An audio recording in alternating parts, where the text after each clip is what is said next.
Pascal Boitard, c'est pas votre première visite sur les fêtes de quartier? Non, je viens tous les ans. Et puis c'est bien de voir évoluer la fête.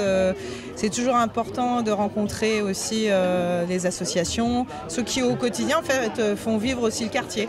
Je crois que c'est ce qui fait l'âme d'un quartier aussi.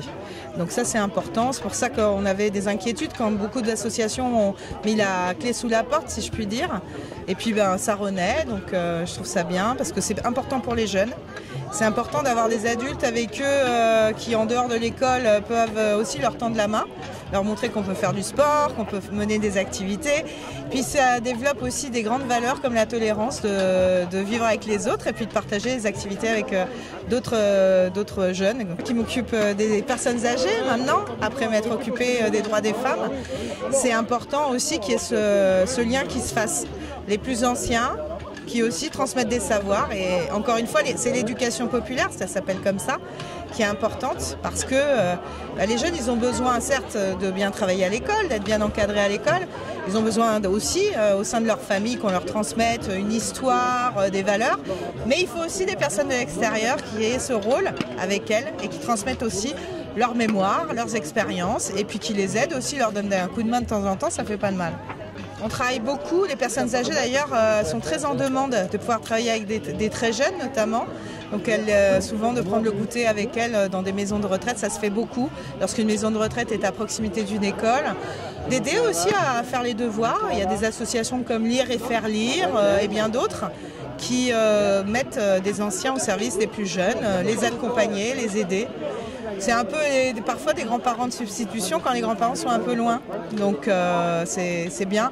Pour les personnes âgées, ça leur donne un rôle qui est important pour elles. Et puis pour les enfants aussi.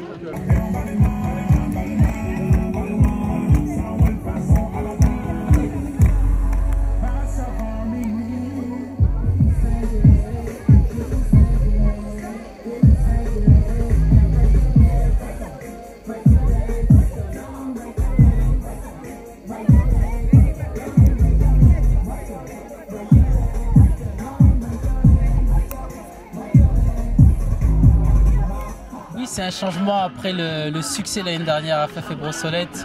On a voulu continuer à tourner, donc cette année à Marivaux et dans ce complexe sportif où on a un gymnase, on a des terrains de football qui nous laissent la place de faire beaucoup de choses.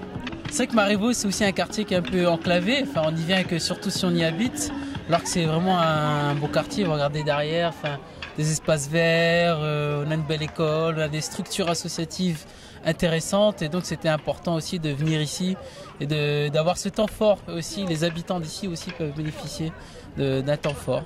C'est vrai que là où je suis satisfait, c'est que les associations qui ne sont pas de Marivaux, les habitants se sont déplacés. Ils sont venus en force et c'est vrai que c'est bien, ça crée du mélange, du vivre ensemble, donc c'est vrai que c'est une satisfaction. C'est vrai que la ville d'Amiens est candidate et espère être capitale européenne de la jeunesse et donc là on démontre un peu toute la force des jeunes d'Amiens, des jeunes d'Amiens Nord. Et il y a le CMJA qui est présent, il y a les clubs de foot qui sont là, donc c'est vrai qu'il y a de la vie à Amiens et ça c'est positif. Et cette année aussi on a une nouveauté vu qu'on a un thé dansant qui va se faire dans l'un des gymnases, donc avec un groupe qui va venir, qui va jouer. Et je pense aussi que ça va être apprécié par les personnes qui sont parfois pas concernées par les activités pour les jeunes, mais qui vont être intéressées par le thé dansant.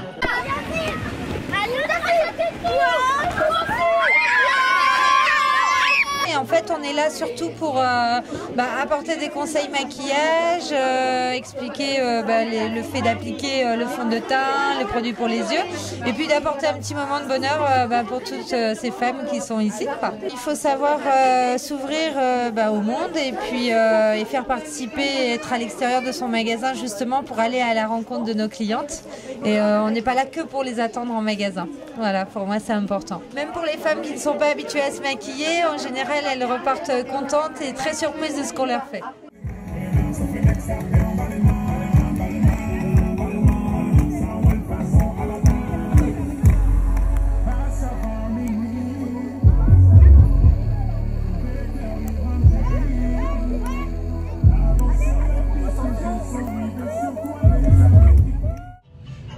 Ma présence aujourd'hui, c'est une présence tout à fait naturelle, puisque comme vous le savez, j'ai en charge la politique de la ville, et la politique de la ville, c'est principalement, pour ne pas dire exclusivement à certains égards, le monde associatif, et le monde associatif dans les quartiers prioritaires de la politique de la ville. Donc ici, à Marivaux, évidemment, je suis en quelque sorte un peu chez moi et je suis venu donner le salut de la politique de la ville, d'Alain Geste. Je ne sais pas s'il a pu passer encore aujourd'hui, je vais le rejoindre tout à l'heure. Et puis féliciter les bénévoles qui ont fait un travail absolument fantastique. La fête de la ville, la fête l'an dernier avait été bien réussie et cette année, c'est encore au moins aussi bien, peut-être même mieux par le nombre du monde associatif qui sont rassemblés. Voilà. Mais ça permet à ceux qui ne connaissent pas toujours forcément très bien le quartier Marivaux de se l'approprier davantage. En tout cas, la visite qu'on a pu faire là et sur les différents stands, c'est vraiment une satisfaction des organisateurs et surtout, encore une fois, des bénévoles, parce que sans les bénévoles, sans le monde associatif, eh ben, on n'arriverait pas à faire une si belle après-midi, une si belle journée.